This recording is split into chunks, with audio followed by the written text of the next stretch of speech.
ಯಾರೊಬ್ಬ driver ಮಾಡಿದ ತಪ್ಪಿಗೆ ಸರ್ಕಾರವನ್ನು ಹೊಣೆ ಮಾಡೋದಾಗ್ಲಿ ಸರ್ಕಾರದ ವಿರುದ್ಧ ಮಾತಾಡೋದಾಗ್ಲಿ ಅದು ಸರಿಯಲ್ಲ ಅಂತ ಹೇಳಿದ್ದಾರೆ. ನಾನು ಮಾತಾಡಿಲ್ಲ, ನಾಟ್ ಎ ವರ್ಡ್.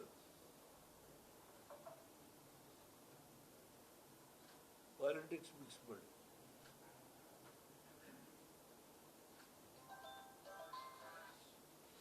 ರಾಜಕೀಯ ಮಾಡೋದಿದ್ರೆ ಬೇಕಾದಷ್ಟು ಇಂಥ ಒಂದು ಘಟನೆ ಆದ. ನಮ್ಮಲ್ಲಿ ಗಣೇಶನ ಪ್ರತಿ ಊರಲ್ಲಿ ಇಟ್ಟು ಪೂಜೆ ಮಾಡೋದು ನಮ್ಮ ಸಂಪ್ರದಾಯ ಪ್ರಕಾರ. ಇದಕ್ಕೆ ಜಾತಿ ತರೋದಿಲ್ಲ ನಾನು. ಅನೇಕ ಕಡೆ ಮುಸ್ಲಿಮರು ಮಾಡ್ತಾರೆ. ನಮ್ಮ ಹುಡುಗರು ಆನಂದವ ಮಾಡ್ತಾ ಇದ್ದಾಗ ಅದನ್ನು ಬಿಡುವಾಗ ರಸ್ತೆ ನ್ಯಾಷನಲ್ ಹೈವೇ ಸ್ವಲ್ಪ ಮಟ್ಟಿಗೆ ಲೋಕಲ್ ಪೊಲೀಸ್ ಕೇರ್ ತಗೊಂಡಿದ್ರೆ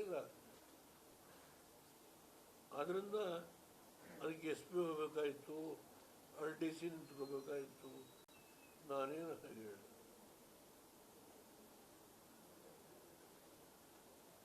ಸರ್, ಈಗ ಅಧಿಕಾರಿಗಳಿಂದ ಮಾಹಿತಿ ತಗೊಂಡ್ರಲ್ಲ ಸರ್, ಆ ಸಂದರ್ಭದಲ್ಲಿ ಏನಾದರೂ ತಾವು ನಮ್ಮ ಅನುಭವದಲ್ಲಿ ಏನೋ ಸೂಚನೆ ನಿರ್ದೇಶನ ಮಾಡಿದ್ದೀರಿ ಸರ್? ನಾನು ಈಗೇನು ಹೇಳಿದ್ದೇನೆ ಇದಕ್ಕಿಂತ ಹೆಚ್ಚು ಹೇಳೋದು ಬೇಡ. ನಾನು ಇಲ್ಲೇ ಇರ್ತೇನೆ.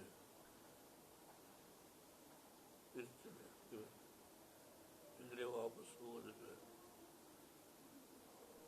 ನಾನು ನಾಳೆ ಕೆಲವು ಕಡೆ ಹೋಗ್ಬೋದು ಜಿಲ್ಲೆಯೊಳಗೆ. ಯಾಕೆಂದರೆ ಬಂದಿದ್ರೆ ಹೌದು ದೇವೇಗೌಡರೆ ನಿಮಗೆ 93 ವಯಸ್ಸು ನಡೀತಾ ಇದೆ.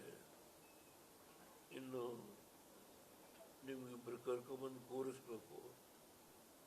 ರಾಜಕೀಯದಲ್ಲಿ ನಿಮಗೆ ಭ್ರಮೆ ಇದೆಯಾ ಅಂತ ನೀವು ಕೇಳಬಹುದು. ರಾಜಕೀಯದಲ್ಲಿ ಭ್ರಮೆ ಇಲ್ಲ.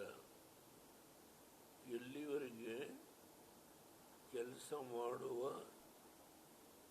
ಆ ಒಂದು ಮನಸ್ಸಲ್ಲಿ ಆ ಸಂಕಲ್ಪ ಮಾಡುವ ಶಕ್ತಿ ಇದೆಯೋ ಅಲ್ಲಿವರೆಗೂ ಹೋರಾಟ ಮಾಡ್ತೇನೆ. ನನ್ನ ನೇಚರ್ ಅದು. ಈಗ ನಾನು ರಾಜಕೀಯ ಮಿಕ್ಸ್ ಮಾಡೋಕ್ಕೆ ತಯಾರಾಗಿಲ್ಲ. ನಾಳೆ ಪ್ರೆಸ್ ಮೀಟ್ ಮಾಡಿದರೆ ಕೆಲವು ವಿಷಯ ಬೇಕಾದರೆ ಚರ್ಚೆ ಈಗ